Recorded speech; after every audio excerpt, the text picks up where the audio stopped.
This episode is supported by Manscaped. Manscaped have kindly agreed to continue sponsoring the podcast. You can use our promo code GTM to receive 20% off all products and free worldwide shipping. If you've not heard of Manscaped before, they're now the leading company in male grooming. Their products range from face razors to nose trimmers and their famous Lawnmower 3.0, which is a product specifically designed for in and around your nether regions, so you no longer have to worry about snagging the bag. As a listener of Go in the Match, you get 20% off and free worldwide shipping with our promo code GTM.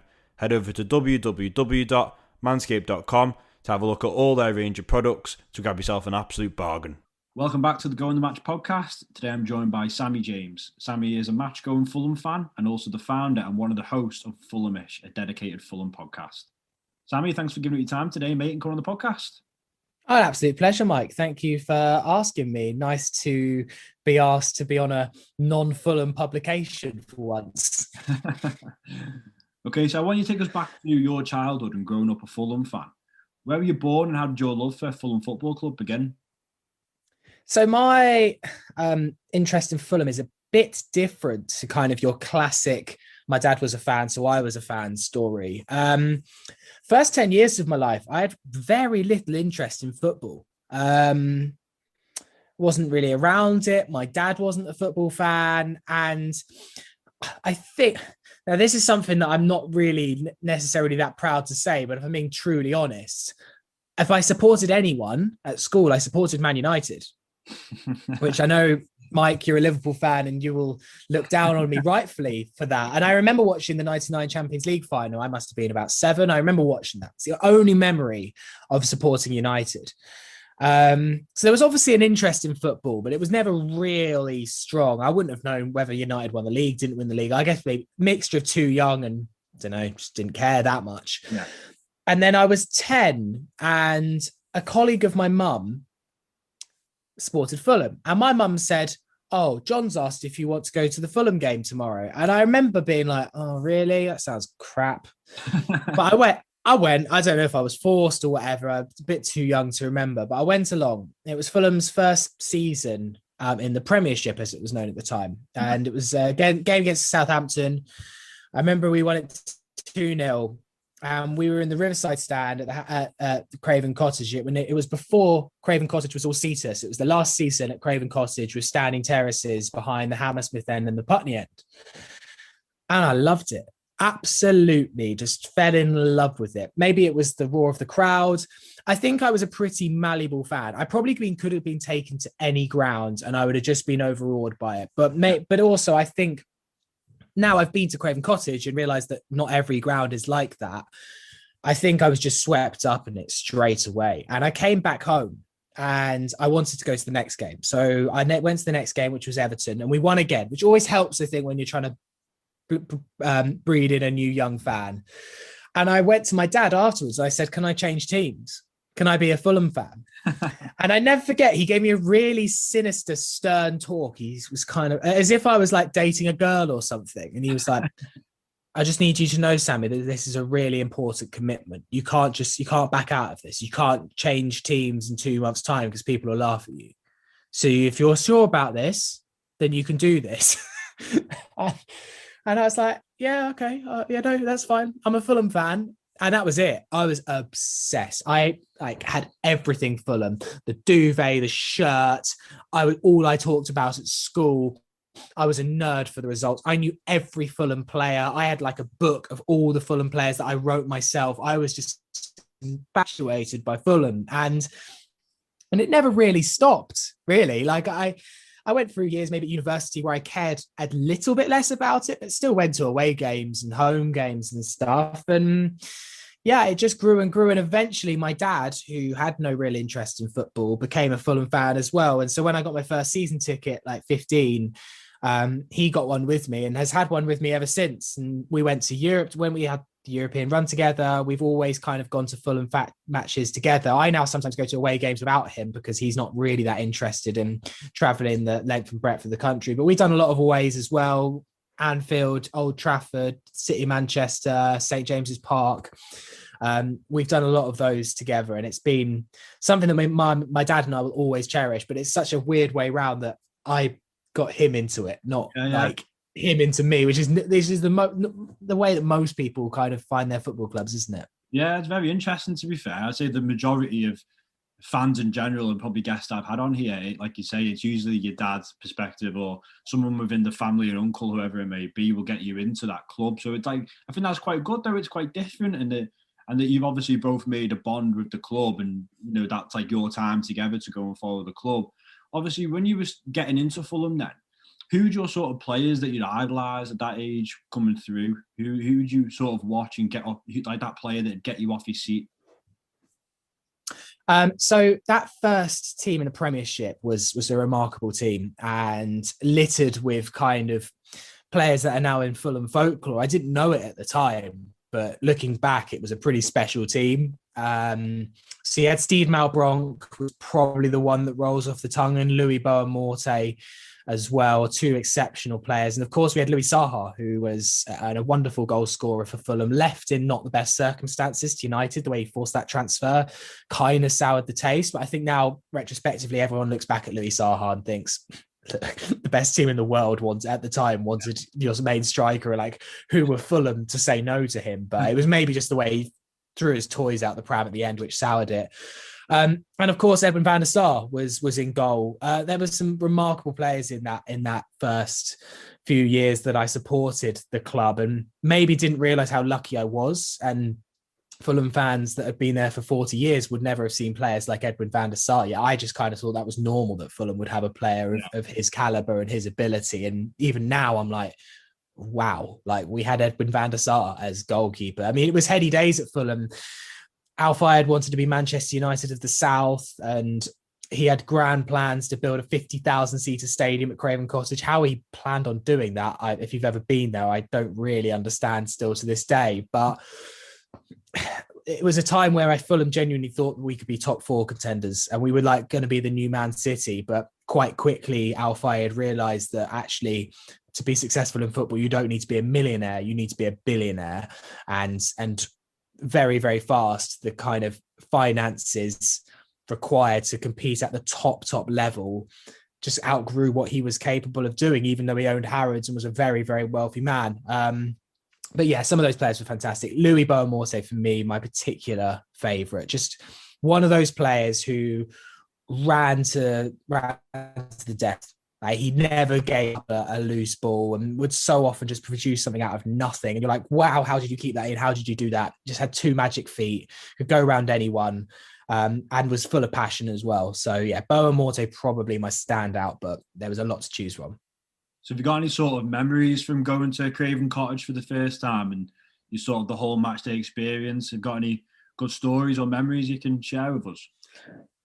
I don't know if there's anything that like particularly stands out, but obviously Craven Cottage was just so different then, and I wish I'd have had longer to kind of take it in as to what Craven Cottage used to be, with those standing terraces and home fans behind either goal, and away fans in the enclosure, which is now the Johnny Haynes stand. And I just remember that actually towards the end of that season, Fulham fans were getting quite angry about the thought of having to leave Craven Cottage and move to Loftus Road for 2 years, and they didn't really understand it. And we then moved to Loftus Road the year after, and I quite liked Loftus Road. I thought it was cool. I was like, oh, this is quite a nice stadium. We've played quite well there.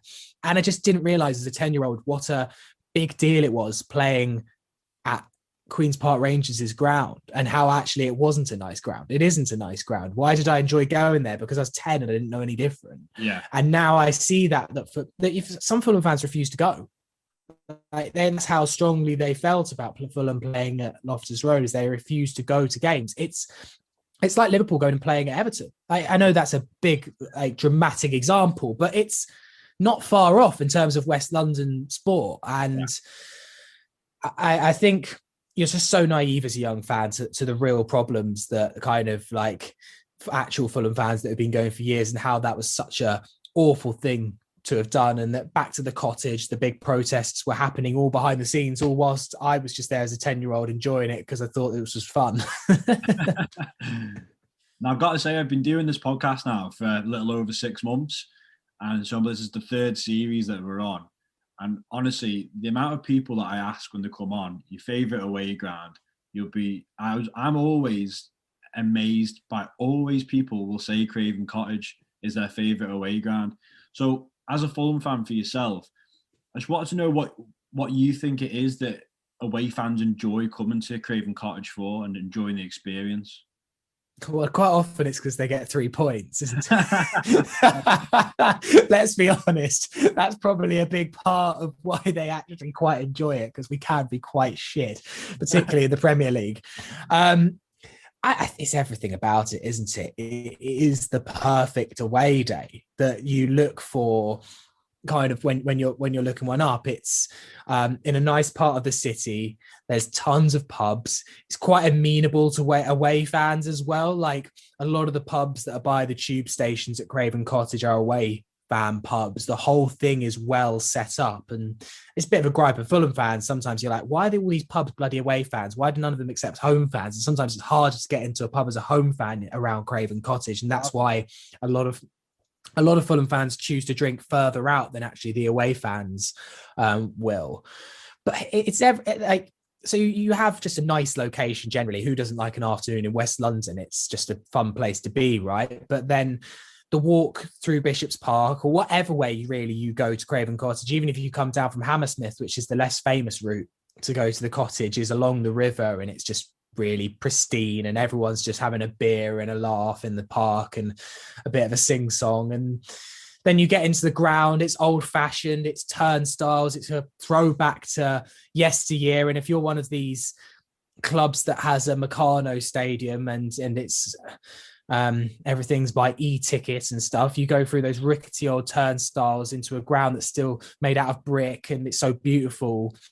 And then you get to the ground itself, and it's picturesque. It's 4 stands in the traditional way. You're close to the action. I know that Fulham fans aren't historically the loudest, but I still think it's a hell of an atmosphere in there, especially when it's at capacity and when it's a big game. And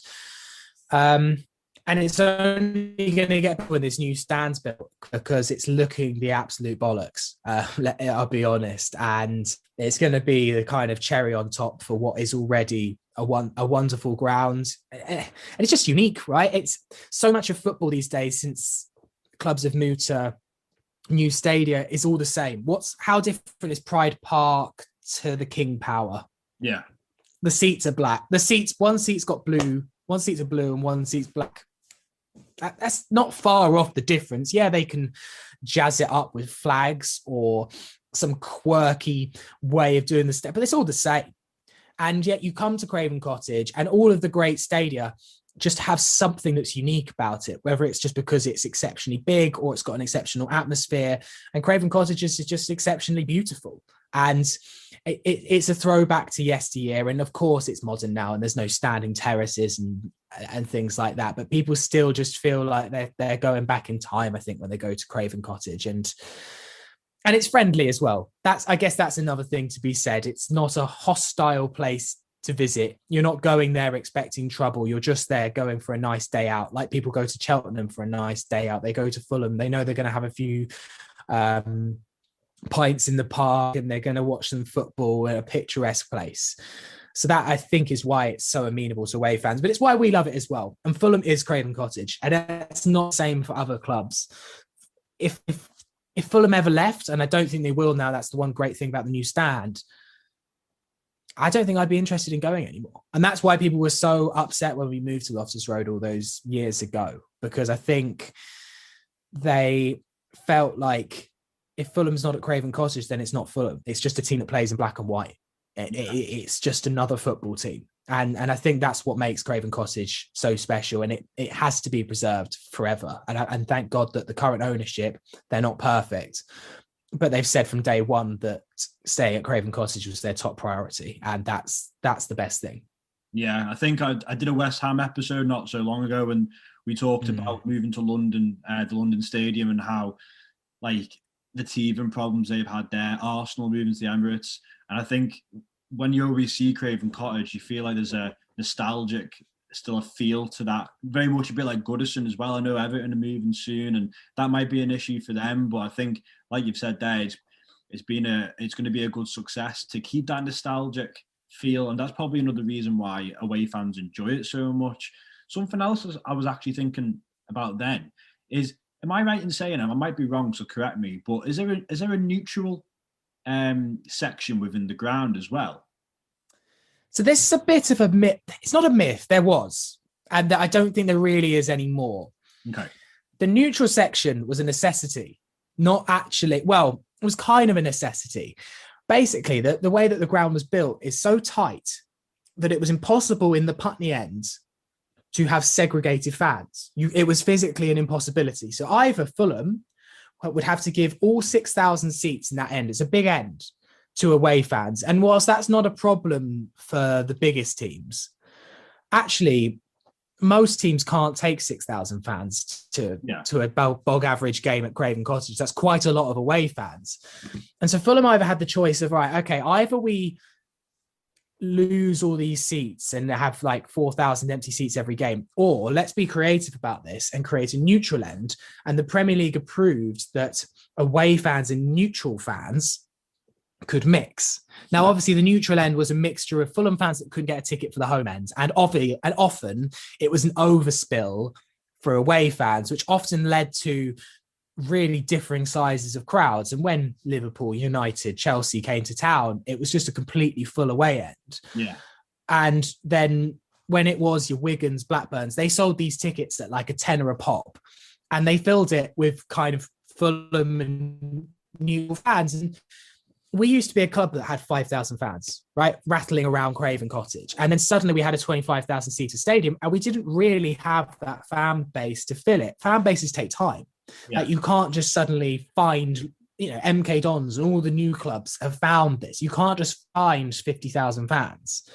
And it was a necessity for a few years. And I think it was a clever marketing trick. And I think there are lots of people who are now genuine bona fide Fulham fans who maybe only came to Fulham because of the neutral end, and because it was a safe place that people could go where they didn't feel like they were worried about segregation. And the overhangs of the 80s and 90s and hooliganism were still there at the early 2000s, and families didn't feel safe to go to football. And I think the neutral end helped a few families that maybe wouldn't have gone otherwise. So a lot of people love to like kind of give a stick about the neutral end, and rightly so. Like, it's a neutral end at football. I totally get it. I'm not like here like Mr. Buzzkill. I can see why we got taken the mickey out of, but also it was a really clever bit of A, making sure we sold all our seats, and B, introducing some new fans. I know we talked about this on my podcast Fulhamish, and 2 or 3 of the guys that are involved in Fulhamish said that they first went to Fulham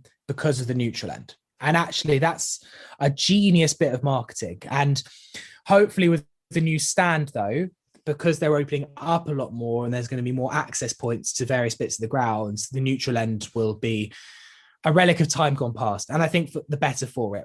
We Fulham have now a big enough fan base to fill the ground with Fulham fans. Obviously, you'll still have a selection of away fans, but like Fulham is big enough now and has substantially grown. Like, the fan base is a lot bigger than it used to be. We always used to get taken the mickey out of because we'd like 200 people would turn up to Anfield.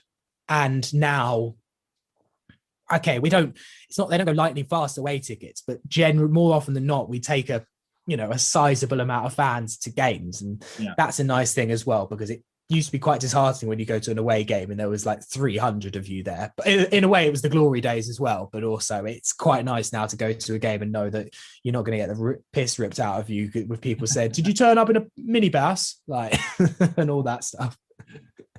So, touching on away days now, have you got any sort of particular grounds that you've enjoyed going to over the years? I mean, the Europa days were the absolute halcyon days for Fulham. Like, going away in Europe is just the best. And my favourite of all time was going to Basel, St. Jakob Park in Basel.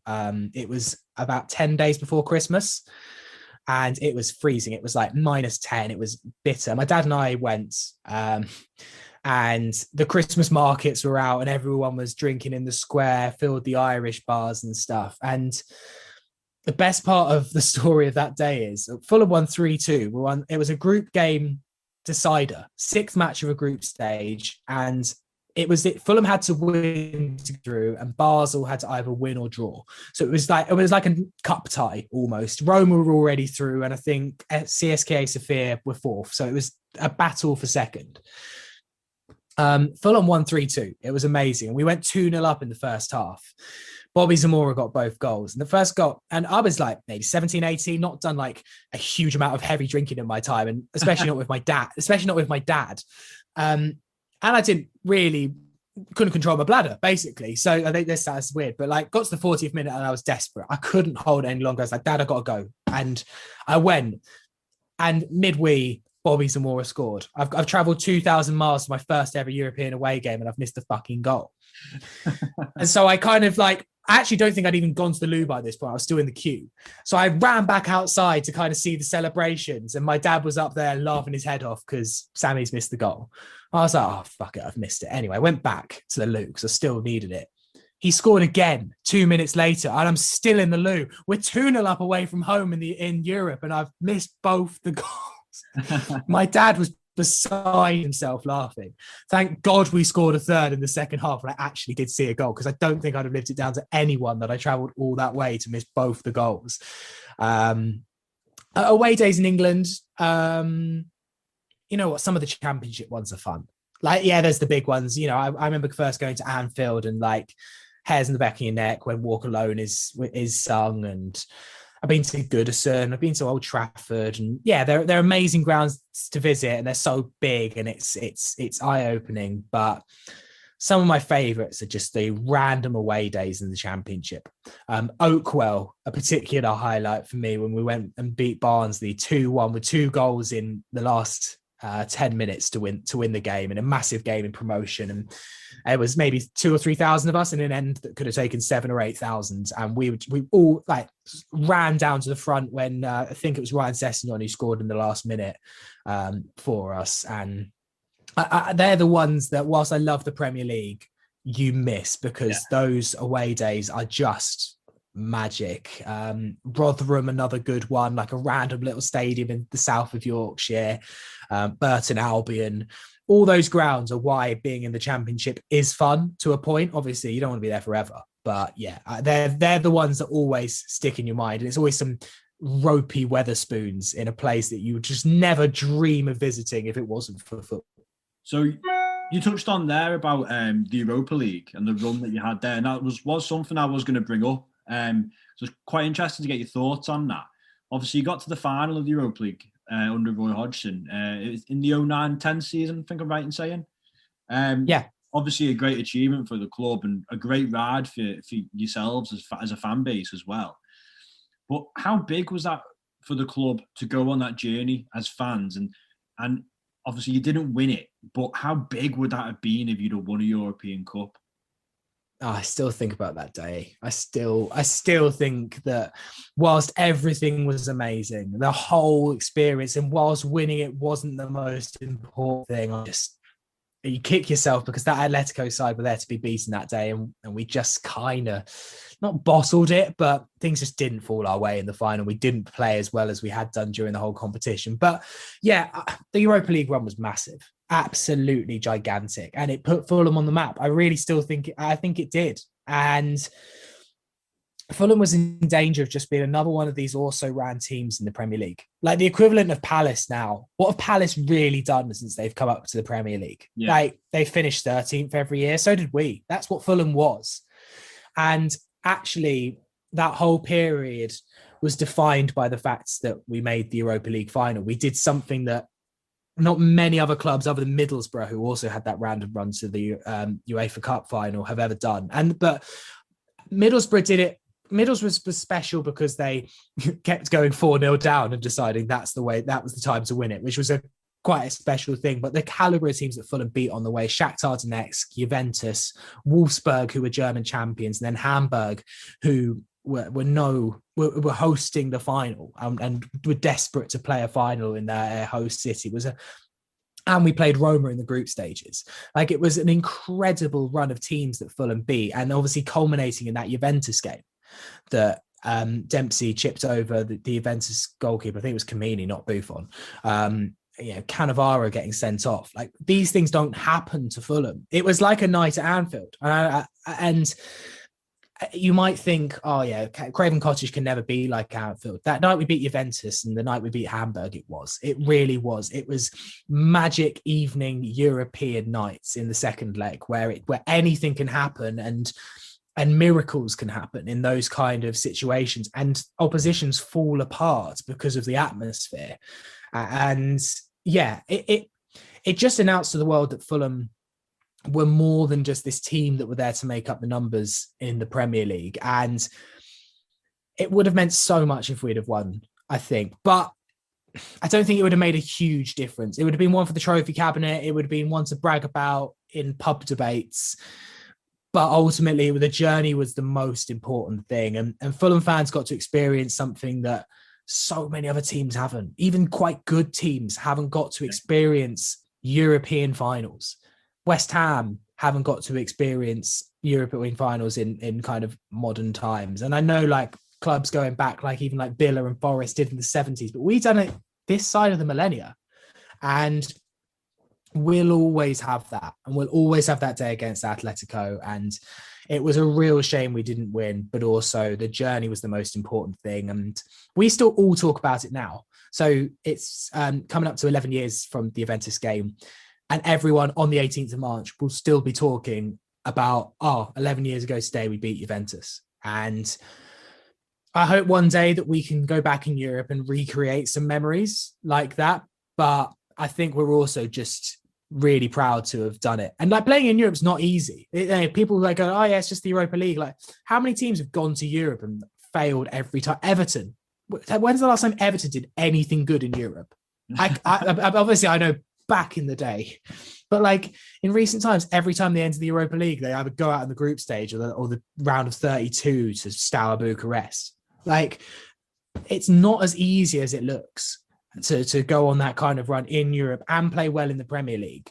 And we somehow managed it that season. And yeah, it was the journey of our lives. So I sort of put myself in your shoes now as a Fulham fan. For me personally, I think I'd actually enjoy the journey that the club's been on over the last couple of years. And what I mean by that, you've been promoted and relegated multiple times now from the Premier League over the last 5 years. See a bit of a roller coaster of emotion as a fan, I can imagine. I think that I'd enjoy the sense of that going on that journey. I don't know if you yourself would agree with that, or does your fan base, would they be quite happy to just be cemented as a mid-table team in the Premier League, like you've touched on Crystal Palace there? Like, what have they really done? What is the sense of your fan base? Do they enjoy the journey, or would they rather just be cemented in that Premier League position? That's a great question, and one that we talked about on Fulhamish only a few weeks ago. And someone posed the question of saying, would you like mid-table mediocrity for a few years? Would we enjoy that? And I think we all answered yes, because we're all just quite tired. Like, it's been exhausting to be a Fulham fan for the last 7. And don't get me wrong, we needed this as a club. We were in the Premier League for 13 years. We had a couple of fights against relegation. We obviously had the European highs. But other than that, like, a lot of it was finishing 12th and 13th. And there was maybe just an apathy in the fan base of, and the same thing happened season after season. We went to all the big 6 clubs away and we lost. We always won a few games at home and we always managed to keep ourselves above water. But then the season we got relegated, we've either been in a relegation battle or a promotion battle every season since 2014. So that's 6-7 years, because although we were in the Championship for 4 years consecutively, the first 2 years were relegation battles to League One, because we went down so far that it was a battle to stay in the Championship. And then obviously we turned it around, and then it was 2 years of promotion. We got playoffs 1 year, then we got playoffs the second year and actually won them, then relegated, then playoffs winning again. And then this season again has been a battle against relegation. And hopefully it's a fruitful one this time. And at the time of recording, it's looking good. And I think we'd all quite enjoy 2 or 3 years of finishing 12th and going out in the 5th round of the Cup. It's not particularly glamorous. It's not particularly fun, but right now I think we take it. But of course, one day, if that all does happen, one day will come where the fans are saying, is this it? Is this all we get? Are we ever going to challenge for the top 4? Are we ever going to challenge for the top 6? Are we ever going to try and go on a cup run? And I used to remember feeling those times. Whether you actually had a successful season depended on the draw you got in the cup. And I mean, I used to be fuming a couple of times. We went out in the Carabao Cup after the third round because I was thinking, that's it then. We're out the Carabao, probably not going to win the FA Cup. Here's another season of finishing 13th. Yeah.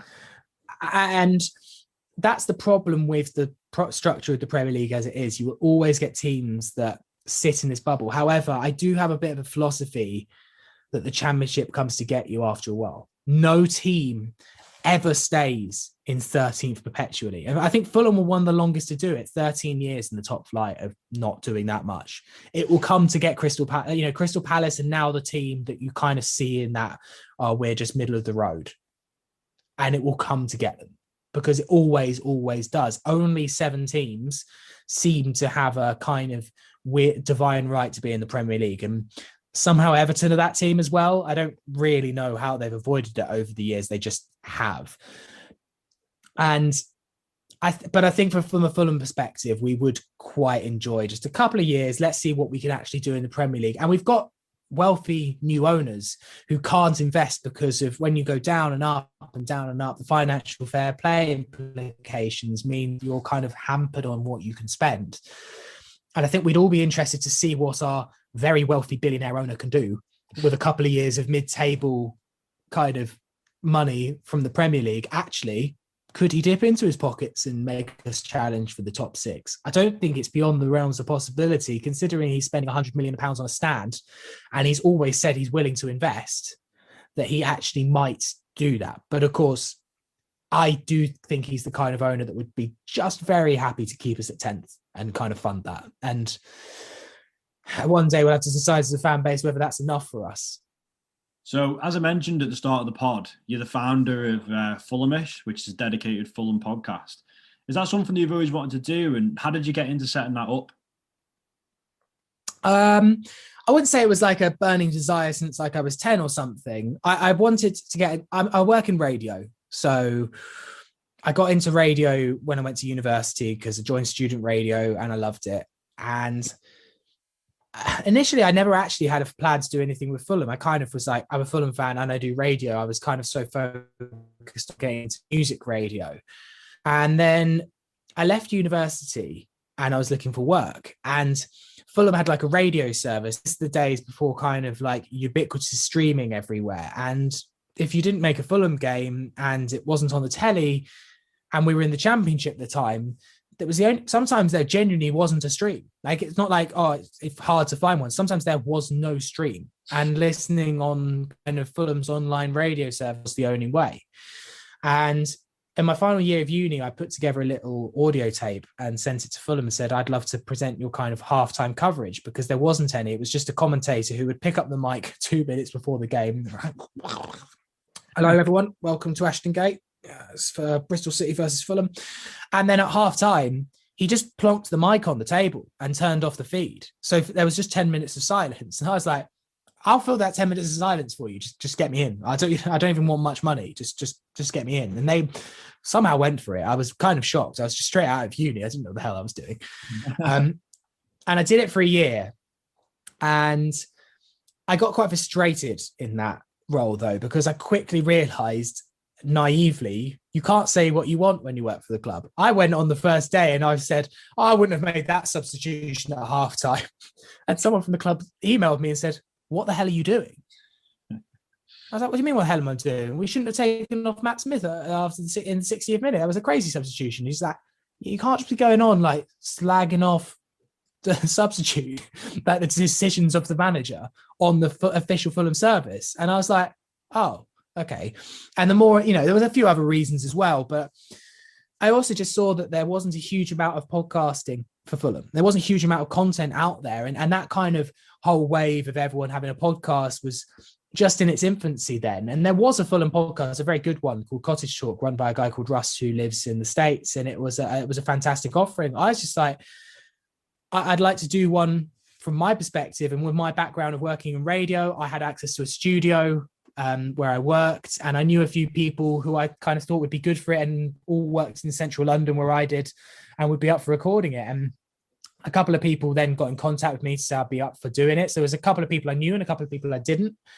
And we all just got behind a microphone and chatted and put it out there. And it was a real quick success because there wasn't a huge amount. There was only one podcast in the market. There was no YouTube channel. There were a few blogs, and people just like kind of lapped it up. And we kind of have ridden the wave ever since. And everyone that was there, there was 5 of us initially that it started with, and those 5 are all still here. But now there's another 20 people that kind of regularly contribute to the podcast, the YouTube channel, and the blog. And it takes up an awful lot of my time running it, but I wouldn't have it any other way, because I realized the privileged position I'm in to have a podcast that is talking about the thing I love, Fulham, and also is genuinely listened to by a considerable amount of people. And I think it's very easy to be in this position and overlook that and neglect that and think, oh yeah, it's just Fulham. It's just a Fulham podcast. Yeah, whatever.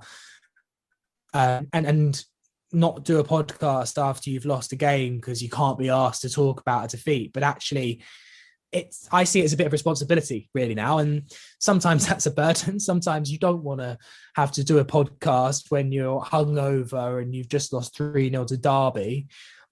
But equally, you've got to suck it up sometimes, because then there's good times, and we've just beaten Liverpool, I'm sorry to say, Mike. And Monday's podcast was a dream.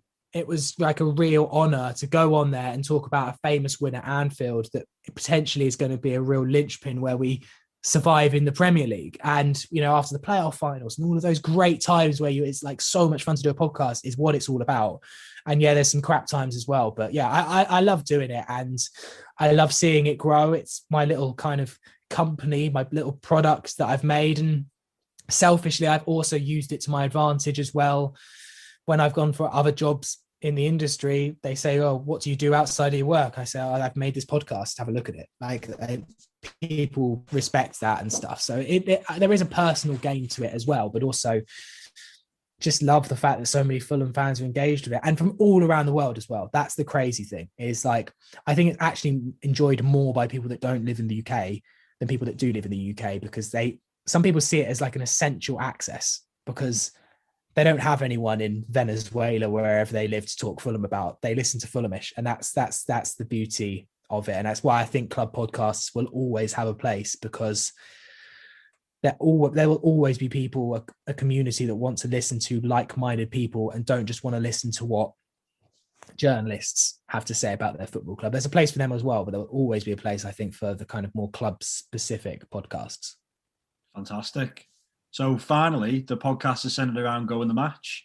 So of every podcast we're doing, I want to end by asking, what are your top 3 favourite matches you've ever been to or seen?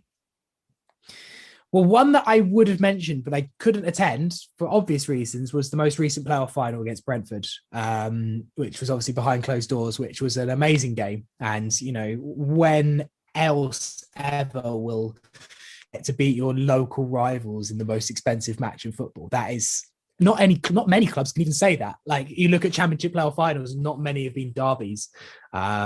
So that was pretty magic, because a lot was on the line that day. Like, losing to Brentford was not an option. Just that kind and maybe as a Liverpool fan, there's harder to. Liverpool and Tranmere is not a direct comparison, because Tranmere are smaller than Brentford and Liverpool are a lot bigger than Fulham. But it was that kind of like, no, you do not beat us in the biggest game of your lives, right? And obviously it's so sad we couldn't be there in person, but it was still a pretty magic day, whatever. So 3 games. The first one I've gone for is Fulham 2, Derby County 0, which was the playoff semi-final in 2018. Yeah. We then went on to the final and won it 1-0. And you might think, like, well, why didn't you go to the fight? Why didn't you go for the final? But the Derby game felt bigger, because there was this hoodoo over Fulham that we'd not been to Wembley since 1975. We'd still not been to the new Wembley, and we were one of the like kind of biggest last teams to not ever make it to new Wembley. And also we had this kind of playoff curse going back years and years and years, that we'd never won a playoff game. And we were 1-0 down after the first leg and really fearing the worst. We played brilliantly up until that point. We deserved to get promoted that year. We got a huge amount of points to only finish in third place. But we kind of were like, here we go again.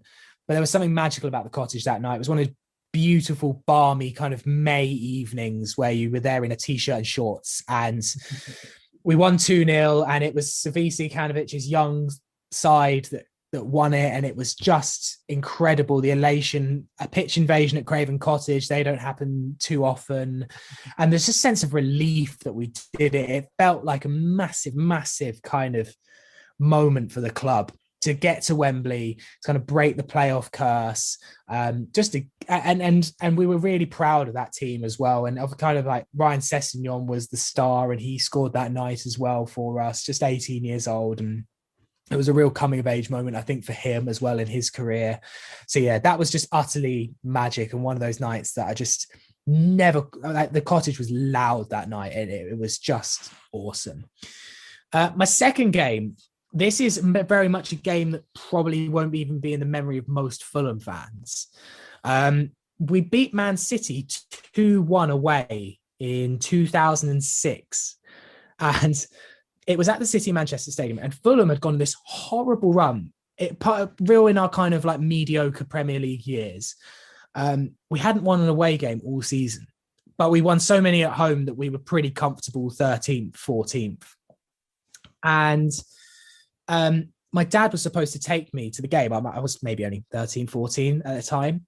And my dad had to go on a late business trip that weekend, and meant I couldn't go, and I was gutted. And this was the kind of time when mum and dad were saying, like, you can go to like one away game a season. And I was gutted. It was like second to last away game of the year. And I was so excited, been excited for months.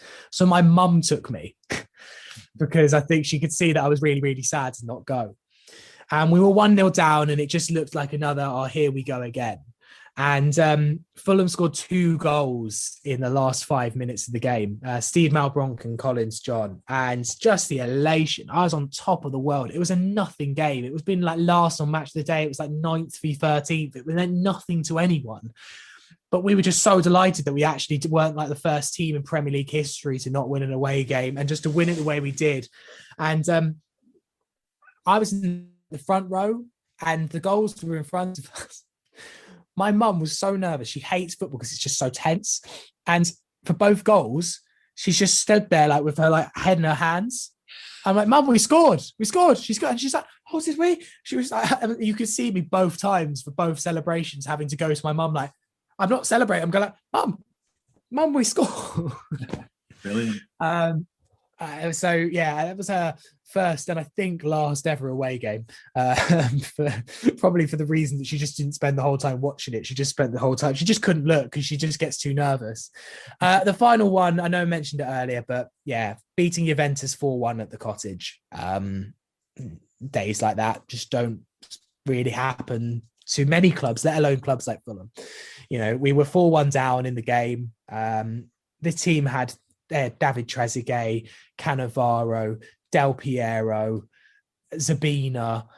The talent in that squad, apart from Buffon, it was a full strength Juventus team that night, and a team consisting of Paul Konchesky, John Pantsil, Bobby Zamora, Dixon Atuhu were able to come down from 4-1 down to win 5-4 on aggregate. And the way that Dempsey chipped it into the net for the final goal was just magic and was just stay with you forever. It was just one of those games that never leaves you. And I don't think ever can be topped. I don't know how can you top coming from 4-1 down against Juventus? I don't think it's possible. I mean, maybe we could win 4-0 at the Bernabeu. And even then, I don't know if it would, it was a magic night, and the one that Fulham fans will always return to. And anyone that was lucky enough to be there that night will never, ever forget it. And small plug of Fulhamish, but I did a podcast, a kind of documentary on it last year. It was just as we'd gone into lockdown. So we did a documentary of it to celebrate the 10-year anniversary, spoke to football journalists like Filippo, Claire, and just lots of different Fulham fans there that night. It's got an Italian view on it as well, and it's about half an hour long. And if you want to kind of relive that evening, I would really love it if people went and listened back to that podcast, because I was so proud of making it. And for me, it was a nice way of recounting the memories of that night.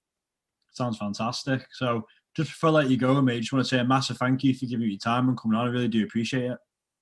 Perfect. It's a great concept of a podcast. I think everyone loves to kind of reminisce about football and their team, and actually, you know, we always talk about the latest match with Fulham, and very rarely do we sit back and kind of talk about old matches with Fulham. So yeah, delighted to be on, and yeah, can't wait to hear more episodes in the future.